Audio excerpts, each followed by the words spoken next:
বাইডেনের উদারনীতির সুফল পাবে বাংলাদেশ, বলছেন পররাষ্ট্রমন্ত্রী। দ্বিপাক্ষিক সম্পর্ক উন্নয়নে নতুন কৌশলের তাগিদ বিশ্লেষকদের।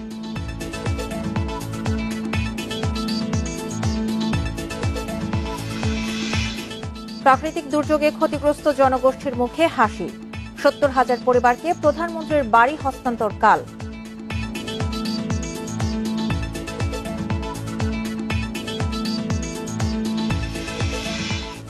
২০ লাখ ডোজ করোনার ভ্যাকসিন পাঠালো ভারত। প্রধানমন্ত্রীর সঙ্গে আলোচনার পর প্রয়োগের সূচি চূড়ান্ত।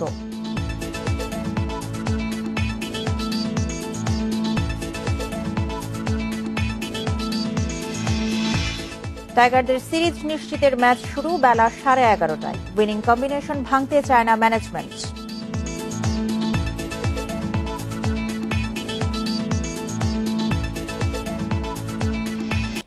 স্বাগত ইন্ডিপেন্ডেন্ট সংবাদের সঙ্গে আছি সঞ্চারী মজিদ তমা। শুনছিলেন শিরোনাম, যাত্রী পুরো খবরে।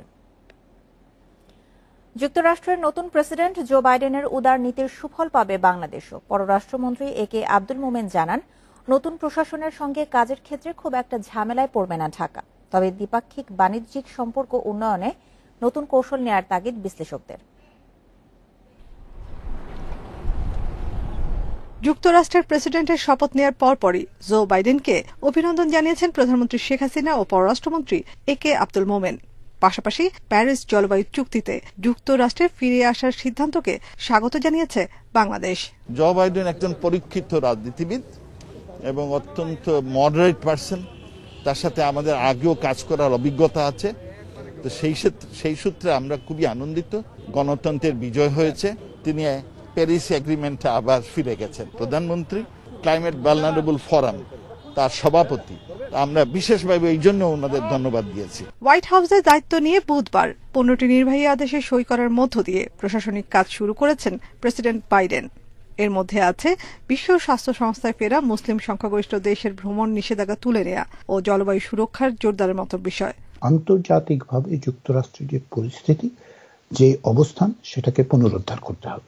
ইমিগ্রেশনের প্রশ্নটা, আপনি যদি এনভায়রনমেন্টের প্রশ্নটা, গত 4 বছরে যদি উদাহরণ হিসেবেই বলি আর কি, এনভায়রনমেন্টাল প্রোটেকশন এজেন্সির যেই পরিমাণ ক্ষতি সাধন করা হয়েছে, যে সমস্ত এক্সিকিউটিভ অর্ডার দেওয়া হয়েছে, যেভাবে ব্যবস্থা করা হয়েছে, তাতে করে এগুলো আসলে রিভার্স করতে হবে। যুক্তরাষ্ট্রে ক্ষমতার পালা বদলে নানামুখী সুবিধা পেতে পারে বাংলাদেশ। বিশ্লেষকরা বলছেন, জিএসপি সুবিধা, পোশাক রপ্তানি সহ বিনিয়োগের সুবিধা আদায় নির্ভর করছে কূটনৈতিক তৎপরতার উপর। নাফিজুদ্দৌলা, ইন্ডিপেন্ডেন্ট নিউজ, ঢাকা। প্রাকৃতিক দুর্যোগে বিপন্ন, ঘূর্ণিঝড় জলোচ্ছ্বাসে ক্ষতিগ্রস্ত প্রান্তিক জনগোষ্ঠীর মুখেও হাসি ফুটেছে। মুজিববর্ষ উপলক্ষে সারা দেশে জমি নেই, ঘর নেই এমন ৭০,০০০ পরিবারকে শনিবার একসঙ্গে বাড়ি হস্তান্তর করে নতুন ইতিহাস গড়তে যাচ্ছেন প্রধানমন্ত্রী শেখ হাসিনা। দেখতে পাচ্ছি সুন্দরবন সংলগ্ন উপজেলা শরণখোলা। বাগেরহাটের এই অঞ্চলের মানুষেরা প্রতিনিয়ত ঘূর্ণিঝড়, জলোচ্ছ্বাস, বন্যার সঙ্গে লড়াই করে টিকে থাকে। আবার এই অঞ্চলের মানুষের সেই সক্ষমতাও নেই প্রত্যেকেই উঁচু ভবন তৈরি করে থাকবেন বা পাকা বাড়িতে থাকবেন। তাদের ঘরগুলি খুবই জীর্ণ শীর্ণ। সেই সব মানুষেরা যখন মুজিববর্ষে ঘর পান, তাদের আনন্দ অনেকখানি বেড়ে যায়। সিডর, আয়লা বা আমফান প্রতিবারই প্রাকৃতিক দুর্যোগে বিধ্বস্ত হয়েছে শরণখোলা। এই জনপদে ঝড় ঝঞ্ঝায় টিকে থাকতে সক্ষম একটি পাকা বাড়ি যেন সোনার হরিণ। মুজিববর্ষে উপকূলীয় জেলা বাগেরহাটে 433টি ভূমি ও গৃহহীন পরিবার পাচ্ছে নতুন বাড়ি। আগে অনেক কষ্ট ছিল, এখন যে রকম পর্যায়ে এসেছে তাতে আমরা মোটামুটি না, তার চেয়ে অনেক ভালো থাকবো। প্রধানমন্ত্রী এই ঘরগুলো দিয়ে আমাদের জীবন বাঁচাবার খুব গর্বিত মনে করি আমরা এই ঘরগুলো পাইয়া, কারণ এখন বাঁচাবার মতো মাথা গোছার মতো ঠাই হয়েছে। কষ্টে থাকা মানুষের জীবনমান উন্নয়নে আশ্রয় প্রকল্পের মাধ্যমে প্রধানমন্ত্রীর উদ্যোগকে সাধুবাদ জানিয়েছেন জনপ্রতিনিধিরা। মাননীয় প্রধানমন্ত্রীর যে উপহার, এজন্য আমরা চিরকৃতজ্ঞ মাননীয় প্রধানমন্ত্রীর কাছে। এবং আমি মনে করি শরণখোলার মানুষ এই ঘরের মাধ্যমে অনেক উপকৃত হবে। বিশেষ করে আপনারা জানেন যে সিডর সহ সবচেয়ে বড় বড় যত ঘূর্ণিঝড় আছে শরণখোলা উপজেলাকে ফেস করতে হয়। উপজেলা মাত্র 4টা ইউনিয়ন আছে, জনসংখ্যা 1,62,000 প্লাস। এখানে অনেক মানুষ, প্রান্তিক মানুষ আছে, ভূমিহীন আছে, গৃহহীন আছে। তাদেরকে যদি আমরা বহুতল ভবন করে দিই, সেক্ষেত্রে আমাদের জমির সংকুলন সম্ভব। আশ্রয় প্রকল্পের পরিচালক জানিয়েছেন, মুজিব বর্ষে সাধারণ মানুষের ক্ষমতায়ন বাড়াতেই বাড়ি দেওয়ার উদ্যোগ নিয়েছে সরকার। যে মুজিব শতবর্ষে বাংলাদেশের একজন মানুষও গৃহহীন থাকবে না, সেই নীতিমালা লক্ষ্য এবং মাননীয় প্রধানমন্ত্রীর ঘোষণা বাস্তবায়নে আমরা সারা বাংলাদেশের ভূমিহীন গৃহহীন তাদের দ্বিকক্ষ বিশিষ্ট একটি ঘর মাননীয় প্রধানমন্ত্রী মুজিব বর্ষ উপলক্ষে উপহার দিচ্ছেন। শনিবার দেশের 64 জেলায় একসাথে 70,000 পরিবার সরকারের খাস জমিতে পাবে নতুন বাড়ি, সাথে 2% জমির মালিকানা। শনিবার গণভবন থেকে ভিডিও কনফারেন্সে বাড়ি ও জমির দলিল হস্তান্তর করবেন প্রধানমন্ত্রী শেখ হাসিনা। অনিমেষ কর, ইন্ডিপেন্ডেন্ট নিউজ, বাগেরহাট। সরকারের আশ্রয় পরিকল্পনায় আগামী 2 বছরের মধ্যে দেশে কেউ গৃহ ও ভূমিহীন থাকবে না বলে জানিয়েছেন প্রধানমন্ত্রীর মুখ্য সচিব আহমদ কায়কাউস। ভূমিহীন ও গৃহহীন পরিবারকে ঘর প্রদান উদ্বোধনের বিষয়ে বৃহস্পতিবার বিকেলে প্রধানমন্ত্রীর কার্যালয়ে এক সংবাদ সম্মেলনে তিনি আরও জানান, পথশিশু, হিজড়া ও ভাসমান বেদিদের জন্য আবাসনের ব্যবস্থা করছে সরকার। প্রধানমন্ত্রী শেখ হাসিনার ঘোষণা অনুযায়ী সরকারের আশ্রয়ন প্রকল্পের আওতায় 66,189টি ভূমিহীন ও গৃহহীন পরিবার পাচ্ছে জমিসহ ঘর।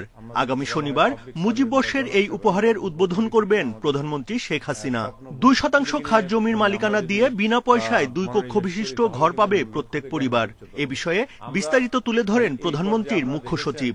শহরের চাইতে গ্রামে যারা পিছিয়ে পড়া আছে তাদেরকে এখানে এই কর্মসূচিতে বেসিক্যালি প্রাধান্য দেওয়া হচ্ছে। সুযোগের অভাবে এখন আছে, খারাপ অবস্থায় আছে, তাকে তুলে ধরাই হচ্ছে সরকারের দায়িত্ব। প্রায় 1,168 কোটি টাকা ব্যয়ে এই প্রকল্প বাস্তবায়ন করছে প্রধানমন্ত্রীর কার্যালয়, দুর্যোগ ও ত্রাণ এবং গৃহায়ন মন্ত্রণালয়। প্রধানমন্ত্রীর মুখ্য সচিব জানান, ভূমিহীন ছিন্নমূল অসহায় জনগোষ্ঠীকে পুনর্বাসনের জন্য ঋণ প্রদান ও প্রশিক্ষণের মাধ্যমে জীবিকা নির্বাহে সক্ষম করে তোলাই এই প্রকল্পের উদ্দেশ্য। তিনি জানান, যেসব প্রকল্প হাতে নেওয়া হয়েছে তা বাস্তবায়িত হলে দেশে আর কেউ গৃহহীন থাকবে না। এছাড়া এসডিজি বাস্তবায়নেও এটি বড় অর্জন বলে জানান প্রধানমন্ত্রী কার্যালয়ের সচিব। পথ শিশুদের কিভাবে ঘরে ফেরানো যায় সেই কর্মসূচিটাও একটা চালু হয়েছে। আমাদের এখানে একটা জাতীয় কমিটিও করা হয়েছে। আমরা সেটা পরীক্ষা নিরীক্ষা করছি কিভাবে এটাকে বাস্তবায়ন করা যায়। ঘর বা জমি দেওয়া হচ্ছে না, এর সাথে সরকারের পক্ষ থেকে প্রত্যেককে দলিল রেজিস্ট্রি করে দেওয়া হচ্ছে, তাকে একটা খতিয়ানের কপি দেওয়া হচ্ছে, তাকে মিউটেশন করে দেওয়া হচ্ছে এবং একই সাথে একটা সনদ দেওয়া হচ্ছে। সাংবাদিকদের প্রশ্নের জবাবে মুখ্য সচিব জানান, একদিনে বিপুল সংখ্যক মানুষকে আশ্রয় দেয়া পৃথিবীর ইতিহাসে এই প্রথম। এছাড়া 36 উপজেলায় 743টি ব্যারাক নির্মাণ করে পুনর্বাসন করা হচ্ছে 3,715টি পরিবারকে। Buddhadeb Kundu, independent News, Dhaka. ভারতের উপহারের টিকা পেল বাংলাদেশ। বৃহস্পতিবার দুপুরে রাষ্ট্রীয় অতিথি ভবন পদ্মায় আনুষ্ঠানিকভাবে 20 লাখ ডোজ টিকা পররাষ্ট্রমন্ত্রী একে আব্দুল মোমেন ও স্বাস্থ্যমন্ত্রী জাহিদ মালেকের কাছে হস্তান্তর করেন ভারতীয় হাইকমিশনার বিক্রম কুমার দোরাইস্বামী। অনুষ্ঠানে এই উপহার দেওয়ার জন্য ভারত সরকারকে ধন্যবাদ জানানো হয় বাংলাদেশের পক্ষ থেকে। অবশেষে বহুল প্রতীক্ষিত করোনার টিকা এসেছে বাংলাদেশে। বন্ধুত্বের নিদর্শন হিসেবে উপহার পেয়ে ভারতের প্রধানমন্ত্রী নরেন্দ্র মোদীর সরকারকে ধন্যবাদ জানান বাংলাদেশের মন্ত্রীরা। তারা এই দিনটিকে ঐতিহাসিক মন্তব্য করে বলেন, ৭১-এর মুক্তিযুদ্ধে ভারত যেভাবে সহায়তা করেছিল, এই মহামারীর সময়ও পাশে এসে দাঁড়িয়েছে বন্ধু দেশটি। এটা মাননীয় প্রধানমন্ত্রী শেখ হাসিনা এবং ভারতের প্রধানমন্ত্রী শ্রীমতী নরেন্দ্র মোদীর এই যে একটা they have achieve such a goodwill, strong relationship, তারই একটি পরিচয় বহন করে। করোনার টিকা প্রদান কর্মসূচি প্রধানমন্ত্রী শেখ হাসিনা উদ্বোধন করবেন বলেও জানান স্বাস্থ্যমন্ত্রী। দুই রাষ্ট্রের যে বন্ধুত্ব, দুই রাষ্ট্রের জনগণের যে বন্ধুত্ব, যে সহানুভূতি, সহনশীল, তারই প্রমাণ রাখলো এই ভ্যাকসিনের মাধ্যমে। আমরা যে কোনো দুর্যোগ আমরা একসঙ্গে মোকাবেলা করব। ঢাকায় নিযুক্ত ভারতের হাইকমিশনার বলেন, ভারত তার পররাষ্ট্র নীতি অনুযায়ী সবসময় চেষ্টা করে প্রতিবেশীর অগ্রাধিকারকে সর্বোচ্চ গুরুত্ব দিতে। এরই অংশ হিসেবে ভারতে টিকা বিতরণের মাত্র 4 দিনের মধ্যেই বাংলাদেশ টিকা পেয়েছে। This tranche of প্রতিবেশী দেশের মধ্যে ভারত সবসময় প্রাধান্য দেয় বাংলাদেশকে, আর তাই অন্যান্য দেশে করোনার টিকা উপহার পাঠানোর মধ্যে সর্বোচ্চ সংখ্যক ডোজ এদেশে পাঠিয়েছে দিল্লি। মোদী সরকার যে প্রতিশ্রুতি দেয় তা রক্ষা করে, তার নিদর্শন এই উপহার। সামনের দিনগুলিতে করোনা মহামারী মোকাবেলায় দুই দেশ এক হয়ে কাজ করবে। অনুষ্ঠানে স্বাস্থ্যমন্ত্রী আরও জানান, এই উপহারের বাইরে অক্সফোর্ড অ্যাস্ট্রাজেনেকার উদ্ভাবিত ও ভারতের সেরাম ইনস্টিটিউটের তৈরি আরও 50 লাখ ডোজ টিকা বেসরকারিভাবে এই মাসে দেশে আসবে। সরকারের সঙ্গে সেরাম ইনস্টিটিউট ও বেক্সিমকো ফার্মার চুক্তির আওতায় 3 কোটি টিকা যথাসময় পাওয়া নিশ্চিত করতে ভারত সরকারের প্রতি অনুরোধ জানান মন্ত্রী। নাফিজুদ্দৌলা, ইন্ডিপেন্ডেন্ট নিউজ, ঢাকা। ভারতের উপহার 20,04,000 ডোজ করোনা ভ্যাকসিন দেশে এসেছে, রাখা হয়েছে তেজগাঁওয়ের ইপিআই সেন্টারে। টিকার তাপমাত্রা ঠিক আছে বলে জানিয়েছে স্বাস্থ্য অধিদপ্তর। প্রধানমন্ত্রীর সঙ্গে কথা বলে টিকা কর্মসূচির উদ্বোধনের দিন চূড়ান্ত হবে বলে জানিয়েছেন স্বাস্থ্যমন্ত্রী জাহিদ মালিক। বৃহস্পতিবার সকাল 11:20 শাহজালাল আন্তর্জাতিক বিমানবন্দরে অবতরণ করে ভারতের বিশেষ বিমান। সেরাম ইনস্টিটিউটের তৈরি অক্সফোর্ড অ্যাস্ট্রাজেনেকার করোনা ভ্যাকসিন এসেছে এই বিমানেই। পণ্য ছাড়ের প্রক্রিয়া শেষে স্বাস্থ্য অধিদপ্তরের টিকা বহনের গাড়িতে তোলা হয় 167টি টিকার বাক্স। বিশেষ নিরাপত্তায় বিমানবন্দরের 8 নম্বর গেট দিয়ে বের হয় 2টি ট্রাক। গন্তব্য মহাখালীর স্বাস্থ্য অধিদপ্তর। পুরো রাস্তায় ছিল পুলিশ প্রটোকল, কোথাও যেন জ্যামে পড়তে না হয় তা নিশ্চিত করে ট্রাফিক বিভাগ। সড়কের দুই পাশে তখন উৎসুক জনতার ভিড়।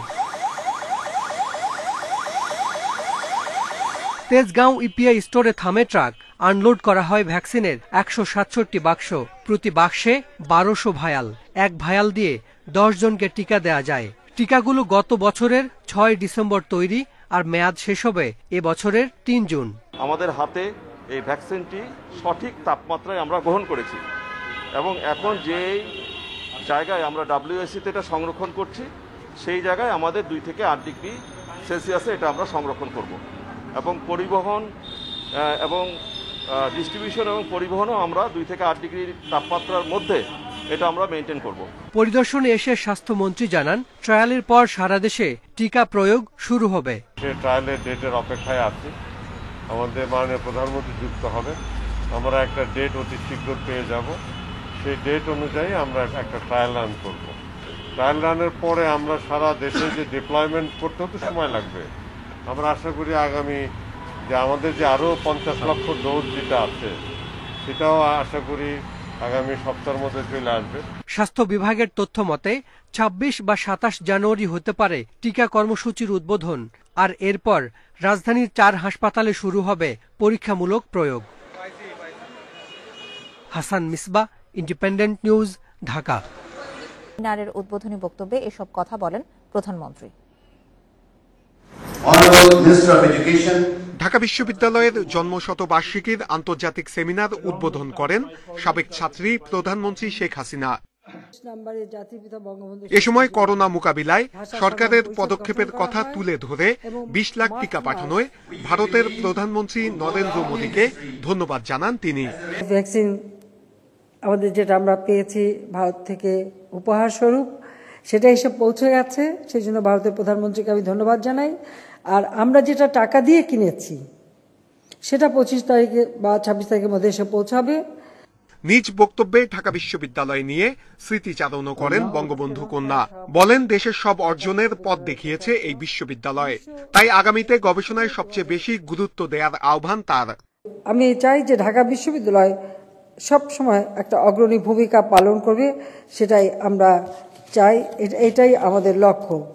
আমরা আমাদের সরকারের পক্ষ থেকে আমি এটুকু বলতে পারি, ঢাকা বিশ্ববিদ্যালয় সব ধরনের সহযোগিতা আপনারা পাবেন, এটুকু আমি অন্তত একজন অ্যালামনি হিসেবেও বলতে পারি।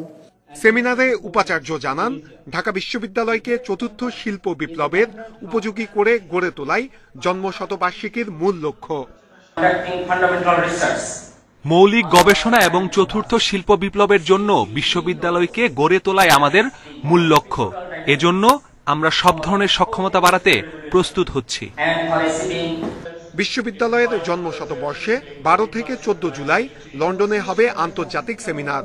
তাতে বক্তব্য রাখবেন ইউরোপের খ্যাতিমান অধ্যাপকেরা। নূরে আলম, ইন্ডিপেন্ডেন্ট নিউজ, ঢাকা। রাজধানীতে ভোর থেকেই ঘন কুয়াশায় আছে চারপাশ। কুয়াশার সাথে বেড়েছে শীতের প্রকোপও, বইছে শীতল বাতাসও। ছুটির দিন হওয়ায় সড়কের লোক ও গাড়ির সংখ্যা কম, গাড়িগুলো চলছে হেডলাইট জ্বালিয়ে। আবহাওয়ার আরো খবর জানাতে রাজধানীর তেজগাঁও এলাকা থেকে যোগ দিচ্ছেন আমাদের সহকর্মী সাজ্জাদ হোসেন। সাজ্জাদ, গাড়ি চলাচলের অবস্থা এখন কেমন দেখছেন? আমরা ভোর থেকে দেখছিলাম যে ঘন কুয়াশায় ঢেকে আছে রাজধানী, এখন কি অবস্থা বিরাজ করছে সেখানে?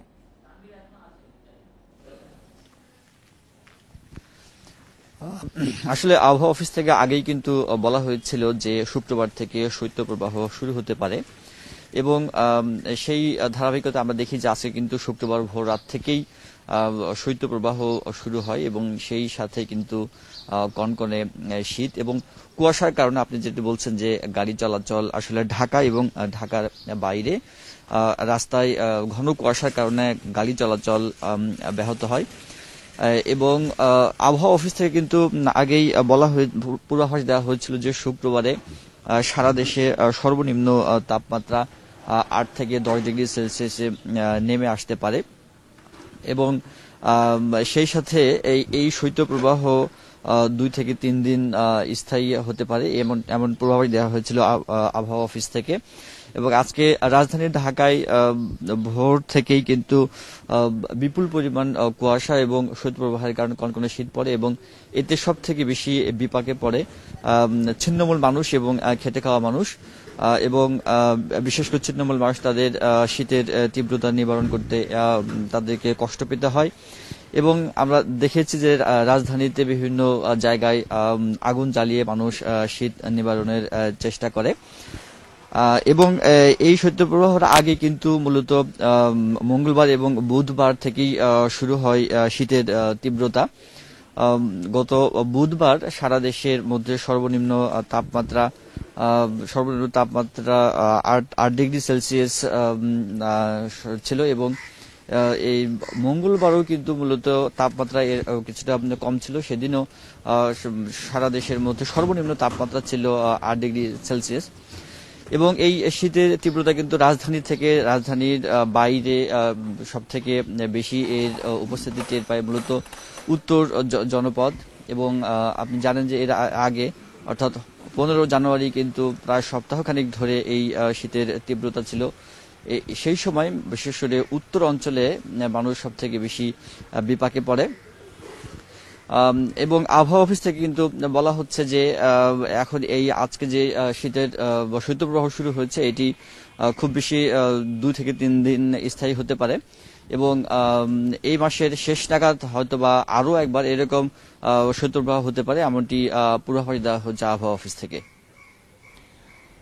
রাজধানীর তেজগাঁও থেকে আবহাওয়া পরিস্থিতি নিয়ে জানাচ্ছিলেন আমাদের সহকর্মী সাজ্জাদ হোসেন।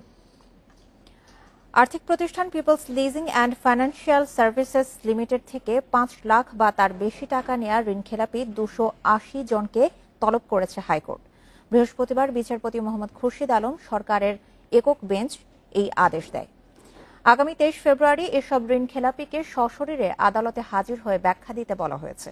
গত বছর নভেম্বরে কোম্পানিটির অবসায়ক 500 ঋণখেলাপির তালিকা জমা দেন। পরে শুনানি নিয়ে 5 লাখ টাকা বা তার বেশি টাকার ঋণখেলাপিদের তলব করেন। ধারাবাহিক লোকসানে থাকা শেয়ার বাজারে তালিকাভুক্ত আর্থিক প্রতিষ্ঠান পিপলস লিজিং 2014 সালের পর থেকে আমানতকারীদের কোনো লভ্যাংশ দিতে পারেনি। এরপর 2019 সালের 14 জুলাই থেকে দেশের পুঁজিবাজারে কোম্পানিটির শেয়ার লেনদেন বন্ধ হয়। এক পর্যায়ে প্রতিষ্ঠানটির পরিচালনা বোর্ড ভেঙে নতুন বোর্ড গঠন করে পর্যবেক্ষক নিয়োগ দেয় বাংলাদেশ ব্যাংক। কিন্তু এতেও সার্বিক অবস্থার উন্নতি না হলে গত বছরের জুলাই মাসে প্রতিষ্ঠানটি অবসায়নের সিদ্ধান্ত নেয় বাংলাদেশ ব্যাংক।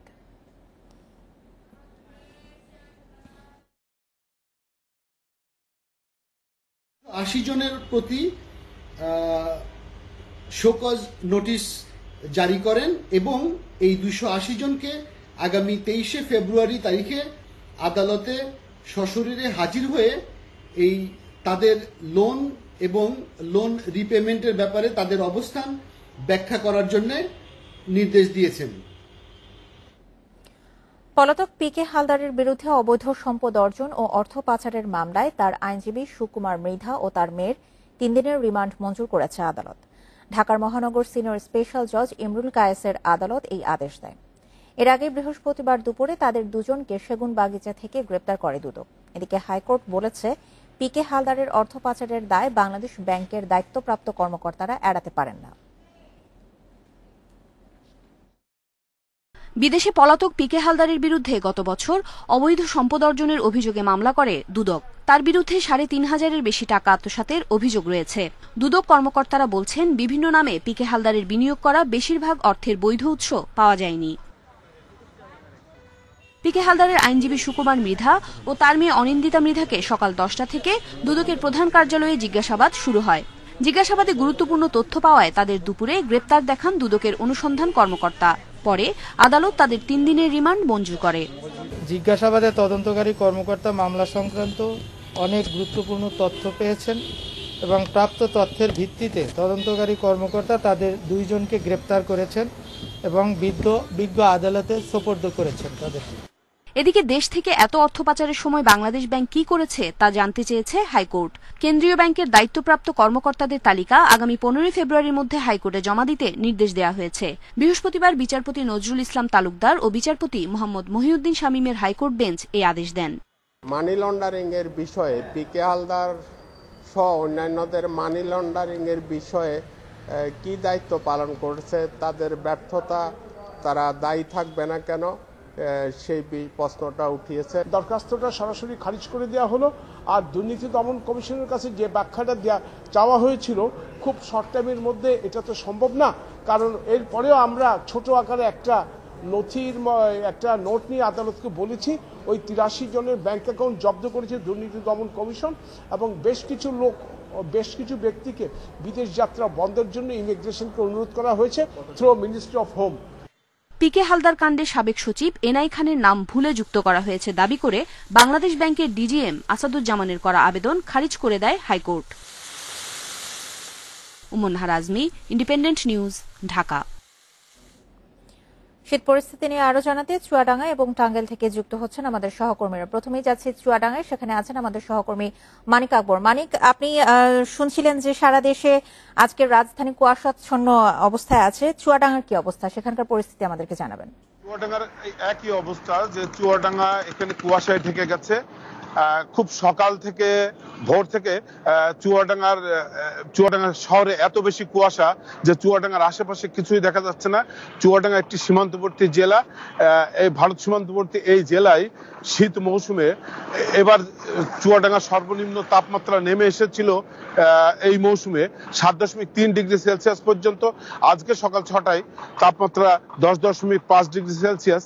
কিন্তু শীতের তীব্রতা প্রখর এবং প্রচন্ড শীতে মানুষ কাতর হয়ে পড়েছে, কাহিল হয়ে পড়েছে, আর কুয়াশায় ঢেকে আছে চারদিক। আমি দাঁড়িয়ে আছি চুয়াডাঙ্গা শহরের সবচেয়ে গুরুত্বপূর্ণ স্থান চুয়াডাঙ্গা শহীদ হাসান চত্বর। এটা হচ্ছে প্রধান সড়ক। এই সড়কটি আমার পিছন দিকে চলে গেছে ঝিনেদা হয়ে ঢাকা, আর সামনের দিকে মেহেরপুর। এত গুরুত্বপূর্ণ একটি সড়কেও 50-60 গজ দূর পর্যন্ত কিছু দেখা যাচ্ছে না। আমার পেছনে, আমি যদি আমার পেছনের অংশটা একটু দেখাই, তাহলে এখানে দেখা যাবে যে কুয়াশায় কিছুই দেখা যাচ্ছে না, একেবারে কুয়াশায় পুরো ঢাকা। একটা প্রধান সড়ক, যে সড়কটি ফাঁকা স্থান, এখানে কুয়াশাটা অপেক্ষাকৃত কম হওয়ার কথা, কিন্তু তা না, বরং উল্টো চিত্র, যে কুয়াশায় কিছুই দেখা যাচ্ছে না। এই অবস্থা হচ্ছে চুয়াডাঙ্গায় বিরাজ করছে মধ্যরাত থেকে। চুয়াডাঙ্গার একজন পরিবহন শ্রমিক আমাকে কিছুক্ষণ আগে বলছিলেন যে এই মৌসুমে এত কুয়াশা এর আগে দেখা যায়নি।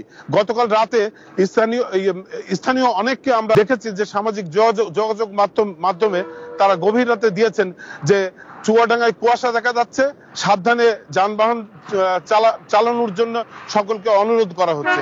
তো এই পরিস্থিতিতে ছিন্নমূল মানুষদের কি অবস্থা দেখছেন আপনি?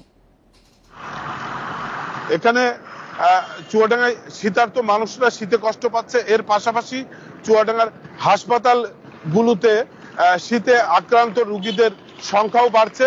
আর ছিন্নমূল মানুষরা যারা কাজের প্রয়োজনে ঘরের বাইরে আসতে হয়, তারা এই শীত উপেক্ষা করে ঘরের বাইরে আসছেন। এই ছিল আমার কাছে চুয়াডাঙ্গার শীত পরিস্থিতি। আমাদের সঙ্গে থাকুন। এবার আমরা যাচ্ছি টাঙ্গাইলে মহাসড়কের পরিস্থিতি জানতে। সেখান থেকে আমাদের সঙ্গে যোগ দিচ্ছেন আমাদের সহকর্মী মামুনুর রহমান। মামুন, টাঙ্গাইলের মহাসড়কের পরিস্থিতি কেমন দেখছেন এবং যানবাহন চলাচলে কি ধরনের সমস্যায় পড়তে হচ্ছে? আজ কিন্তু ঘন কুয়াশা আচ্ছন্ন ঢাকা টাঙ্গাইল বঙ্গবন্ধু মহাসড়ক। গত দুদিন যাবতে কিন্তু আমরা টাঙ্গাইলে ঘন কুয়াশা দেখতে পাচ্ছি, কিন্তু আজকে কুয়াশার মাত্রাটা গত যে কোনো সময় চেয়ে অনেকটা বেশি, এমনটি কিন্তু বলছে পরিবহন চালক এবং শ্রমিকেরা। আমি এখন দাঁড়িয়ে আছি ঢাকা টাঙ্গাইল বঙ্গবন্ধু মহাসড়কে। আমি যদি আমাদের দর্শকদেরকে দেখাই যে পুরো মহাসড়কটি কিন্তু এভাবে ঘন কুয়াশা আচ্ছন্ন হয়ে আছে, যে কারণে অধিকাংশ গাড়ি না মোটামুটি সকল গাড়ি কিন্তু হেডলাইট বা ফগ লাইট যার কাছে যেটা আছে সেটা জ্বালিয়ে যানবাহন পরিচালনা করছে দুর্ঘটনা রোধ করতে। এর বাইরে যদি আমি বলি, আপনি জানেন যে ঢাকা টাঙ্গাইল বঙ্গবন্ধু মহাসড়কে বঙ্গবন্ধু সেতু রয়েছে, উত্তরবঙ্গের প্রবেশদ্বার। তো সেখানে কিন্তু ঘন কুয়াশার কারণে গত রাত থেকে আজ সকাল পর্যন্ত কয়েক দফায় দুর্ঘটনা রোধ করতে কিন্তু কর্তৃপক্ষ টোল আদায় বন্ধ রেখেছিল, যে কারণে বঙ্গবন্ধু সেতুর পূর্ব পার থেকে জোকারচর এলাকা পর্যন্ত কিন্তু গাড়ির একটি জটলা রয়েছে, যেটা যদি এখন যে পরিমাণ কুয়াশা রয়েছে, যদি কুয়াশার পরিস্থিতি এমন থাকে তাহলে কিন্তু সেখানে যানজট সৃষ্টি হওয়ার সম্ভাবনা রয়েছে। তবে হাইওয়ে পুলিশ এবং ট্রাফিক পুলিশ কিন্তু কাজ করছে গত ভোর রাত থেকে। তারা যেমনটি বলছে যে ঘন কুয়াশার কারণে তারা ড্রাইভারদেরকে অর্থাৎ পরিবহন চালকদেরকে ফগ লাইট ব্যবহার করতে বলছেন, নিরাপদে গাড়ি চালাতে বলছেন। এর বাইরে যদি আমি বলি, আমরা কিন্তু মহাসড়কের বিভিন্ন জায়গায় ঘন কুয়াশার কারণে গাড়িকে স্থির হয়ে দাঁড়িয়ে থাকতে দেখেছি, অর্থাৎ দুর্ঘটনা রোধ করতে বা ঘন কুয়াশার কারণে যখন পরিবহন চালকেরা দূরে কিছু দেখতে পাচ্ছে না তখন কিন্তু তারা রাস্তার পাশেই গাড়ি রেখে অবস্থান করছে। তো পুলিশের পক্ষ থেকে পরিবহন শ্রমিকদেরকে বারবার বলা হচ্ছে দুর্ঘটনা রোধ করার জন্য, ধীরে সুস্থে গাড়ি চালানোর জন্য, ফগ লাইট ব্যবহার করার জন্য। মূলত ঘন কুয়াশার কারণে এই মহাসড়কে যান চলাচলের পরিস্থিতি অনেকটাই ব্যাহত হচ্ছে, যা এই পরিস্থিতি বিরাজ করে তাহলে কিন্তু যানজট হয়ে অবর্ণনীয় দুঃখ সম্ভাবনা রয়েছে বলে মনে করছে পরিবহন সংশ্লিষ্ট। এই হচ্ছে ঘন কুয়াশার কারণে ঢাকা টাঙ্গাইল বঙ্গবন্ধু মহাসড়কে যান চলাচলের সর্বশেষ পরিস্থিতি। শীত পরিস্থিতি নিয়ে চুয়াডাঙ্গা এবং টাঙ্গাইল থেকে যুক্ত ছিলেন আমাদের সহকর্মীরা। চলে যাচ্ছি পরের সংবাদে। চুরি নির্বিঘ্ন করতে রাজধানীর মালিবাগে বৃদ্ধাকে অমানবিক নির্যাতন করেছিল গৃহকর্মী রেখা। এরপর টাকা ও স্বর্ণালংকার চুরি করে পালায়। বৃহস্পতিবার ভোরে ঠাকুরগাঁওয়ের রানী সংকুল থেকে রেখাকে গ্রেপ্তারের পর একথা জানিয়েছে পুলিশ। তার স্বামী এরশাদকেও গ্রেপ্তার করা হয়েছে। এদিকে মারধরে আহত বৃদ্ধা হোলি ফ্যামিলি হাসপাতালে চিকিৎসাধীন। গ্রেপ্তার দম্পতির দৃষ্টান্তমূলক শাস্তি চেয়েছেন ভুক্তভোগী পরিবার। 18 জানুয়ারি সকাল 10:24 সিসি ক্যামেরার ফুটেজে দেখা যায় মালিবাগের মুনভিলায় এক বৃদ্ধাকে লাঠি দিয়ে বেধড়ক পেটাচ্ছেন এক নারী। 10 থেকে 15 মিনিট ধরে চলে এই মারধর। এরপর ওই বৃদ্ধার কাছ থেকে আলমারির চাবি নিয়ে শুরু হয় লুট। পরে বৃদ্ধাকে ঘরে আটকে রেখে টাকা ও স্বর্ণালংকারের 2টি ব্যাগ নিয়ে পালিয়ে যায় ওই নারী। শাহজাহানপুর থানায় করা মামলায় বলা হয় নির্যাতনকারী ওই নারী গৃহকর্মী রেখা নগদ ও স্বর্ণালংকার সহ 21 লাখ টাকার মালামাল চুরি করে পালিয়েছে সে। তদন্তে আসে রেখার স্বামী এরশাদের নাম। উত্তর বাসাবো থেকে তাকে গ্রেপ্তার করা হয়। এরপর এরশাদকে সঙ্গে নিয়ে রেখাকে ধরতে শুরু হয় অভিযান। তথ্য প্রযুক্তির সহায়তায় ঠাকুরগাঁওয়ে রেখার অবস্থান শনাক্ত করে পুলিশ। পরে রানী সংকোয়েলের কাশীপুরের চিকনমাটিয়া মধ্যপাড়ায় মামার বাড়িতে অভিযান চালিয়ে গ্রেপ্তার করা হয় রেখাকে। উদ্ধার করা হয় চুরি করা মালামাল। পরিকল্পনার ব্যাপারটা আসলে আমরা আরো তাকে জিজ্ঞাসাবাদ করে জানতে পারবো। তবে এটা আমার ধারণা হঠাৎ করেই হয়নি, সে দীর্ঘদিন যাবৎ এটা নিয়ে পরিকল্পনা করেছে। পরে ঢাকায় আনা হয় রেখা ও তার স্বামী এরশাদকে। পুলিশ জানায় স্বামীর আয়না থাকায় টাকার জন্য প্রায়ই চাপ দিত রেখাকে, আর টাকার জন্য এরশাদ চুরির পরিকল্পনা করে। শুধু মাত্র চাইলে দিয়ে দিবে এটা তার বিশ্বাস হয় নাই, এবং আতঙ্ক সৃষ্টি করে ভয়ভীতি সৃষ্টি করে এই জিনিসগুলো নিয়ে নেওয়া, এই উদ্দেশ্যেই মারপিট করেছে। এদিকে মারধরে গুরুতর আহত বৃদ্ধা বিলকিস বেগম হোলি ফ্যামিলি হাসপাতালে চিকিৎসাধীন। বিছানা থেকে উঠে দাঁড়াতেও পারছেন না তিনি। তবে রেখাকে গ্রেপ্তারের খবরে স্বস্তি ফিরেছে তার মধ্যে। শরীরে যে মারছে সেগুলা এখন ভাসতেছে, আস্তে আস্তে ইয়ে হতেছে, কিন্তু আজকে সে দাঁড়াতে পারে না, সুষ্ঠু বিচার চাই আর কি। আইন তো বিচার করবে, কিন্তু আমাদের মনে কি আসল শান্তি হবে? শুক্রবার আসামিদের আদালতে তুলে 10 দিন করে রিমান্ড চাইবে পুলিশ। Masudur Rahman, Independent News, Dhaka. Chattogram city corporation নির্বাচনে বহিরাগত ঠেকাতে নাগরিক তথ্য ব্যবস্থাপনা হালনাগাদ করছে পুলিশ। মেয়র পদে বিএনপি প্রার্থী ও কাউন্সিলর পদে বেশ কয়েকজন প্রার্থীর নির্বাচন কমিশনে অভিযোগের পর এই উদ্যোগ। তবে অল্প সময়ে এই কাজ শেষ করা যাবে কিনা তা নিয়ে সংশয়ে রয়েছেন সংশ্লিষ্টরা। চট্টগ্রাম সিটি নির্বাচনের সময় এগিয়ে আসার সাথে সাথে বাড়ছে সহিংসতা। এতে জড়িয়ে পড়ছেন প্রতিদ্বন্দ্বী প্রার্থীদের অনুসারী ও কর্মী সমর্থকরা। নির্বাচন কমিশনে এরই মধ্যে জমা হয়েছে অভিযোগের পাহাড়। প্রার্থীদের পাল্টাপাল্টি অভিযোগ, হামলা আর সংঘাতে বাড়ছে বহিরাগতদের উপস্থিতি। সম্প্রতি পাঠানটুলিতে এক কাউন্সিলর প্রার্থীর কর্মী নিহত হবার পর আলোচনায় এসেছে পাশের জেলার এক গ্যাংয়ের কথা। এই প্রেক্ষাপটে নির্বাচনে বহিরাগত ঠেকাতে নাগরিক তথ্য ব্যবস্থাপনা পদ্ধতি সিআইএমএস হালনাগাদ করছে পুলিশ। বাইরের জেলাগুলো থেকে আগে থেকে এসে এক ধরনের প্রভাব বিস্তার করার চেষ্টা করে লোকজন, তো সেটি যেন না করতে পারে। আমরা অলরেডি আমাদের যে নাগরিক তথ্য ফর্ম, যেটি সিআইএমএস সিটিজেন ইনফরমেশন ম্যানেজমেন্ট সিস্টেম, যেটি প্রত্যেকটি বিটে আমাদের এটি চালু আছে, এবং এই সকল তথ্য প্রত্যেকটি বিট অফিসারকে দিয়ে আবার যাচাই বাছাই করছি।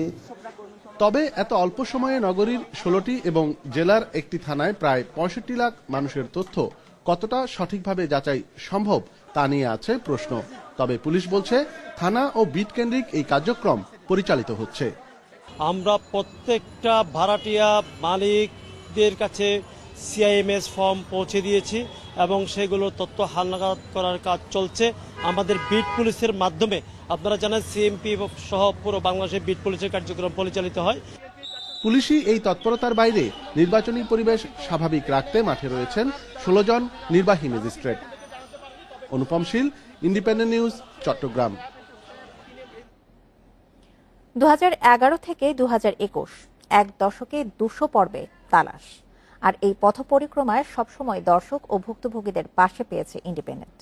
তাদের তথ্যেই হয়েছে অনুসন্ধান, ব্যবস্থা নেওয়া হয়েছে দুর্নীতিবাজদের বিরুদ্ধে। তেমনই কিছু ঘটনা নিয়ে এই প্রতিবেদন। অনুসন্ধান সাংবাদিকতার পথে তালাশের যাত্রা শুরু হয়েছিল 2011 সালে। সমাজের নানা অসঙ্গতি ও অপরাধ দুর্নীতির খবর নিয়ে তালাশ পা রেখেছে 200তম পর্বে। 2020 সালের মার্চে শুরু হয় পঞ্চম সিজন। 180তম পর্বে ছিল কোটি টাকার নারিকেল গাছের কাহিনী। এ প্রকল্পে এক একটি নারিকেল গাছের দাম ধরা হয় 62 লাখ টাকা। তালাশের প্রতিবেদনের পর অপসারণ করা হয়েছে সেই প্রকল্প পরিচালককে। পানিপথের চাঁদাবাজের দৃশ্য ধারণে টানা 7 দিন প্রতিবেদককে থাকতে হয় বালু ও পাথরবাহী ট্রলারে। পরে এর আলোকেই বিশেষ সভা করে ইজারাদারদের সতর্ক করে নির্দেশনামা জারি করে মন্ত্রণালয়। পটুয়াখালীতে বিত্তবানদের জন্য ঘর নির্মাণে উপজেলা প্রকল্প বাস্তবায়ন কর্মকর্তা তপন কুমার ঘোষ ইউএনও থেকে শুরু করে রাষ্ট্রপতির আদেশ পর্যন্ত জালিয়াতি করে হাতিয়ে নেন বিপুল অঙ্কের টাকা। তালাশের প্রতিবেদনে বরখাস্ত হন তপন, হয় বিভাগীয় মামলাও।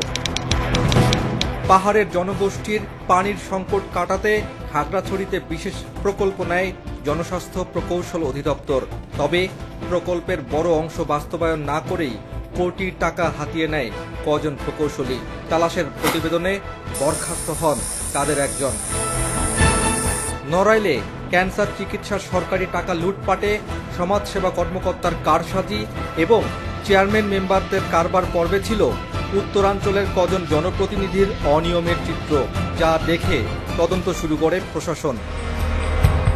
তালাশের এই পথ পরিক্রমায় সংহতি জানিয়েছেন বিশিষ্ট জনেরা। এই অনুষ্ঠানটি আপনারা করে আসছেন দীর্ঘ প্রায় 10 বছর ধরে, তো আপনাদেরকে অভিনন্দন। আপনাদের এই অনুষ্ঠানটি আরো সমৃদ্ধ হোক এবং আরো সমাজের যারা দুষ্কৃতি করে আসছে তারা আরো চাপে থাকুক। তালাশ একটি গুরুত্বপূর্ণ অবদান রেখে চলছে এবং ভবিষ্যতেও রেখে যাবে। নতুন প্রজন্মের ভিতরে অ্যাওয়ারনেসটা, সচেতনতা তৈরি করতে পারি দুর্নীতির বিরুদ্ধে, তাহলে তারাই একদিন এটার বড় হাতিয়ার হয়ে নিজেকে গড়ে তুলতে পারবে। শুধু অপরাধ অন্বেষণ নয়, এর সমাধান খোঁজার চেষ্টায়ও ভুক্তভোগীদের পাশে থাকতে চায় তালাশ। Abdullah Al Rafi, independent News, Dhaka. এ বিষয়ে বিস্তারিত দেখুন রাত 9:30 ইন্ডিপেন্ডেন্ট টেলিভিশনের অনুসন্ধানমূলক অনুষ্ঠান তালাশে। বহুজাতিক ওষুধ কোম্পানি সানোফির বাংলাদেশ অংশ কিনে নিল দেশের অন্যতম শিল্প গ্রুপ বেক্সিমকোর অঙ্গ প্রতিষ্ঠান বেক্সিমকো ফার্মাসিউটিক্যালস লিমিটেড। গণমাধ্যমে পাঠানো বিবৃতিতে এই তথ্য জানিয়েছে ওষুধ খাতের giant Beximco Pharma. French pharmaceuticals giant সানোফির একটি অঙ্গ প্রতিষ্ঠান সানোফি বাংলাদেশ লিমিটেড।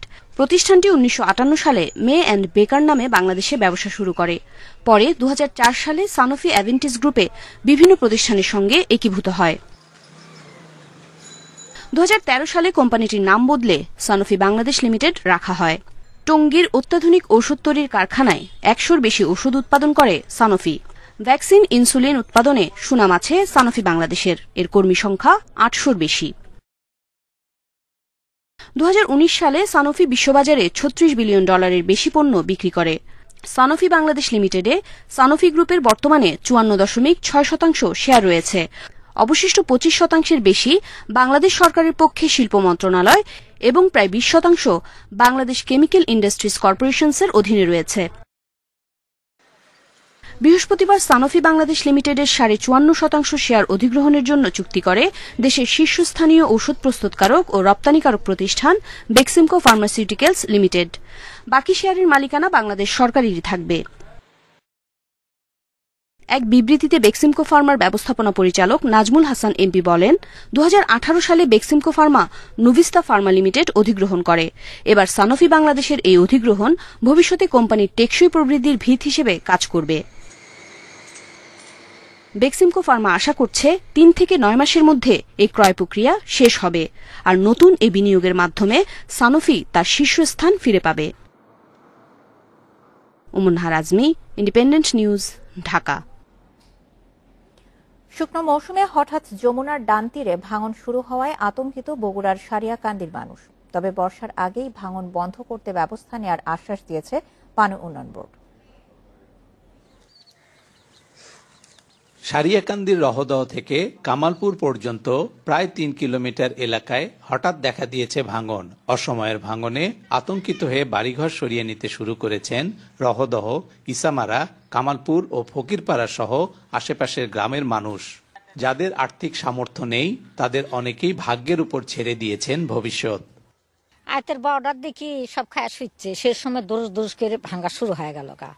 এই একটা এখন তো ভাঙ্গে তো আবার দিয়ে থেমে গেল। ভাঙনি তো বেশি, মনে করেন আমার বাড়িঘর সরাসি ঘুমাবারও পাই না, তারপরে মনে করেন আরো বাড়িঘর সরা ভাঙছে, কাজ না হলে তো আমরা এখন বাঁচি না। আমাদের দাঁড়ানোর মতন কিছুই নাই, এখন আমরা কি করি, কোথায় যাই, আমরা ঘুম পাইতেছি না। ভাঙন বন্ধ না হলে বিলীন হতে পারে যমুনার ডান তীরে অবস্থিত ইসামারা সহ অন্তত 5টি গ্রাম। এমন আশঙ্কার কথা জানিয়ে স্থানীয়রা বলছেন, বাঁধ ঠেকাতে না পারলে ভাটিতে বন্যায় ক্ষতিগ্রস্ত হতে পারে বগুড়ার ধুনট, শেরপুর এবং সিরাজগঞ্জের কাজীপুর আর রায়গঞ্জ সহ কয়েকটি উপজেলা। অবশ্য পানি উন্নয়ন বোর্ড বলছে, ভাঙনে ক্ষতিগ্রস্ত প্রায় 400 মিটার এলাকা রক্ষায় এরই মধ্যে উদ্যোগ নেওয়া হয়েছে। বিগত 2 বছরের বন্যায় আমাদের প্রায় 700 মিটার ধসে গিয়েছে এবং ইতিমধ্যে আমরা জরুরি ভিত্তিতে কিছু জিও ব্যাগ সেখানে ডাম্পিং এর ব্যবস্থা করেছি ঊর্ধ্বতন কর্তৃপক্ষের অনুমোদন নিয়ে। এছাড়াও আমরা বর্তমানে আমাদের মেরামত খাতে 2টি টেন্ডার আমরা আহ্বান করেছি। পরিস্থিতির উন্নতি না হলে এবার ওই এলাকায় 2 কিলোমিটার বাঁধ নদীতে বিলীন হবে বলে শঙ্কা পানি উন্নয়ন বোর্ডের। Hasibur Rahman, Independent news, Sariakandi, Bogura. করোনায় একদিনে আরো 15,800 মানুষ মারা গেছে। নতুন করে ভাইরাস পাওয়া গেছে 6,37,000 মানুষের। এ নিয়ে বিশ্বে মোট প্রাণহানি 20,97,000 ছাড়ালো। মোট আক্রান্ত 9,80,00,000-এর বেশি। যুক্তরাষ্ট্রে বৃহস্পতিবার 3,870 জন মারা গেছেন। নতুন করে ভাইরাস শনাক্ত হয়েছে 2.25 লাখ দেহে। নিউ ইয়র্কে দেখা দিয়েছে ভ্যাকসিন সংকট। যুক্তরাজ্যে 1290 জনের প্রাণ গেছে। শনাক্ত হয়েছেন আরও 38,000। দক্ষিণ আয়ারল্যান্ডে লকডাউনের মেয়াদ 1 মাস বাড়ানো হয়েছে। স্পেনে বেড়েছে বিস্তার। নতুন করে আক্রান্ত হয়েছে 44,000 মানুষ। এছাড়াও রাশিয়ায় 21,000, ফ্রান্সে 22,000, ইতালিতে 14,000, জার্মানিতে 18,000, কলম্বিয়ায় 15,000 মানুষ নতুন করে করোনায় আক্রান্ত হয়েছেন।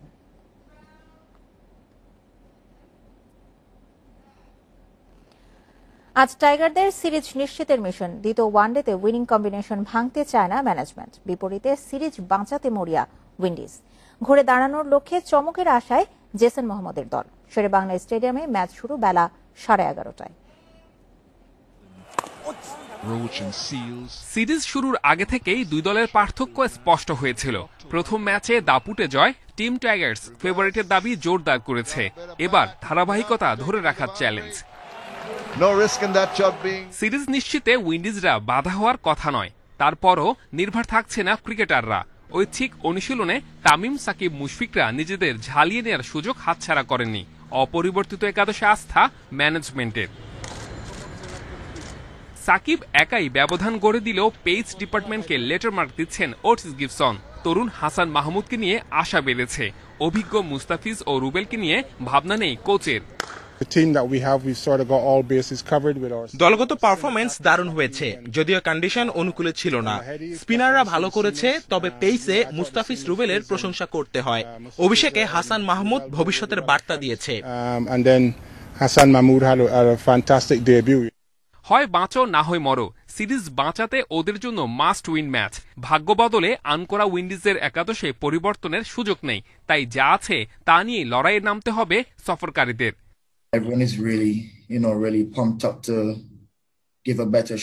দ্বিতীয় ম্যাচে আমাদের কামব্যাক করতেই হবে। ফিল সিমন্স আমাদের ঘুরে দাঁড়াতে আত্মবিশ্বাস জুগিয়েছেন। আশা করি আমরা সিরিজে সমতা ফেরাতে পারব। প্রথম ম্যাচে দু দলের ব্যাটসম্যানরা ভুগেছে। দ্বিতীয় ম্যাচে উইকেটে বদল হচ্ছে। ব্যাটসম্যানরা পাবেন হাত খোলার সুযোগ। সিরিজ ডিসাইডারে হোম অফ ক্রিকেটে হাই স্কোরিং ম্যাচের প্রত্যাশা। Saiful Majumdar, independent News, Dhaka. সংবাদ শেষ করার আগে শিরোনামগুলো জানাচ্ছি আরেকবার।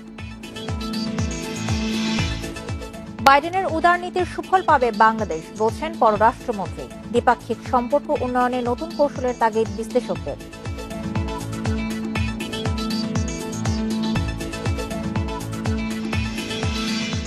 প্রাকৃতিক দুর্যোগে ক্ষতিগ্রস্ত জনগোষ্ঠীর মুখে হাসি। 70,000 পরিবারকে প্রধানমন্ত্রীর বাড়ি হস্তান্তর কাল।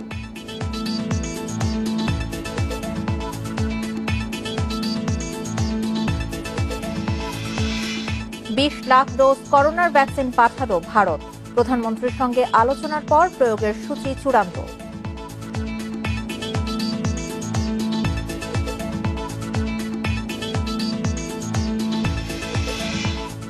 টাইগারদের সিরিজ নিশ্চিতের ম্যাচ শুরু বেলা 11:30টায়। উইনিং কম্বিনেশন ভাঙতে চায় না ম্যানেজমেন্ট।